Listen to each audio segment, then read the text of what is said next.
السلام علیکم friends, little help for better life سے آپ کا میزبان چودھری فواد جٹ۔ ناظرین، آج ہم موجود ہیں کراچی کے ایک ایسے علاقے میں جہاں پر جو ہے وہ آنا تو دور کی بات، سن کے ہی خوف آتا تھا،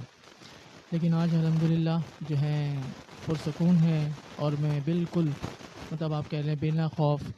کہ میں یہاں پر اس وقت موجود ہوں۔ تو میں اس وقت جس علاقے میں موجود ہوں، میں اس کا نام اگر آپ کو بتاؤں گا تو آپ حیران ہو جائیں گے کہ میں اس وقت کراچی کے علاقے لیاری میں موجود ہوں۔ ناظرین، ہوا کچھ ایسے کہ میرے دوست ہیں، میرے کلیگ ہیں، میرے ایکس کلیگ ہیں، جہاں پہ میں پہلے ایک آفس میں کام کرتا تھا، کمپنی میں۔ تو وہاں پر میرے ایک دوست تھے، گارڈ کی جاب وغیرہ کرتے تھے، ابھی بھی کرتے ہیں، اور ان کے کچھ معاملات ذرا کچھ خراب ہیں۔ کافی ٹائم سے انہوں نے مجھے کہا ہوا تھا، کیونکہ ظاہر ہے کچھ مصروفیات تھیں اور کچھ معاملات ایسے تھے کہ میں نہیں آ سکتا تھا، لیکن اب یہ بہت ہی زیادہ جو ہے ان کے حالات جو ہیں وہ کافی خراب ہو چکے ہیں۔ تو انہوں نے جو مجھ سے اپیل